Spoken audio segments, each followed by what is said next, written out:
صدقات و خیرات اللہ کو خوش کرنے کے لیے صدقے میں کیا، کسی کو راشن دے دیں، کسی کو پیسے دے دیں، بکروں کو صدقے کی بھیٹ مت چڑھائیں، یہ پیغمبر کی تعلیمات نہیں ہے۔ اسلام میں صدقے کے بکرے کا کوئی تصور نہیں ہے۔ اس پہ لوگ پھر مجھ پہ توپے لے کے چڑھ جاتے ہیں، لو صدقے کے بکرے کا انکار کر دیا۔ بھائی صدقہ ہے، بکرا کہاں سے لے آئے آپ؟ اس میں بکرے کا کانسیپٹ کیا ہے یہ ذہن میں رکھیں۔ لوگ یہ سمجھتے ہیں کہ جانور کا خون بہنے سے بلائیں ٹلتی ہیں، یہ آپ نے اپنی طرف سے نکال لیا ہے۔ جانور کا خون بہنے سے بلائیں ٹلنے کا اسلام نے یہ نہیں کہا۔ بکرا تو ٹل گیا، بلاؤں کا نہیں پتا ہمیں۔ ہمارے حضرت فرمایا کرتے تھے جو بکرے کاٹتے ہیں نا اپنے مریض کے لیے کہ اس کو شفا مل جائے، ہم بکرا کاٹ رہے ہیں، تو فرمایا کہ جو فرشتہ بکرے کی جان لیتا ہے وہی اسی مریض کی جان بھی لے کے چلے جاتا ہے۔ کہا وہ فرشتہ اتنا تیز ہے، وہ کہتا ہے تیرا بکرا بھی گیا اور تیرا مریض بھی گیا۔ کیوں ایڈیشن کر رہے ہو؟ اسلام میں جانور کاٹنا 3 موقعوں پہ عبادت ہے، چوتھا موقع عبادت کا نہیں ہے۔ 3 موقع کیا ہیں؟ نمبر 1 سب سے اہم بقرعید۔ بقرعید پہ جانور کاٹے بغیر عبادت قبول نہیں ہوگی، اور وہ بقرعید کے 3 دن ہے۔ تیسرے دن مغرب کی نماز کے بعد وہ گائے کاٹ دو، کوئی ثواب نہیں، قربانی کا کوئی ثواب، گوشت ہے وہ۔ تبھی تو تیسرے دن مغرب سے پہلے کاٹنے کی کوشش کر رہے ہوتے ہیں بھائی یہ ضائع نہ ہو جائے قربانی۔ چوتھے دن گائے ملی ایک صاحب کی، مجھے کہنے لگے اب کیا کروں؟ میں نے کہا کچھ بھی نہیں کر، تیری گائے ہے، انجوائے۔ میں نے کہا یا تو پوری گائے صدقہ کر دے، قضا ہے نا قضا، یا گوشت کاٹ کے اب گوشت صدقہ کر دے، یعنی اب صدقہ ہے، اب قربانی نہیں ہے۔ تو دوسری جو موقع ہے جس پہ جانور قربان کرنے کا حکم ہے وہ ہے وہ حج میں دم کے طور پہ، حج تمتع ہے تو دم شکر کے طور پر، یا آپ سے کوئی جنایت ہو گئی، احرام کی پابندی کی خلاف ورزی ہو گئی، تو بعض جنایتیں ایسی ہیں کہ ان میں دم دینا پڑتا ہے۔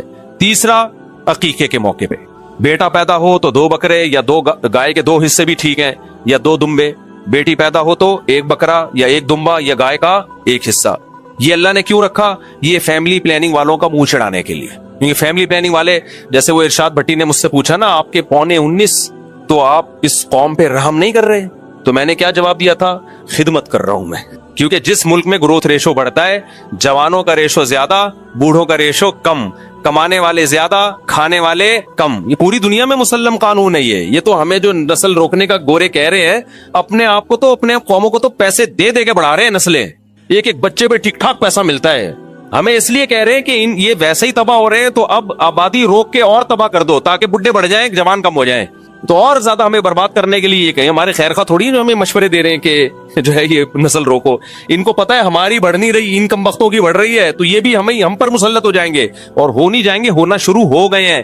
میں نے 20 سال پہلے بیان کیا تھا کہ جاپان میں ہمارے پشتون بھائیوں کی نسل بڑھ رہی ہے، جیپنیز کی نسل ختم، 1-1 2-2 بچہ ہوتا ہے ان کا، حکومتیں کہہ رہی ہیں بچے پیدا کرو، نہیں کر رہے۔ میں نے کہا دیکھنا ایک دن آئے گا جاپان میں چپلی کباب کے ہوٹل کھلیں گے، نسوار کی دکانیں کھلیں گی۔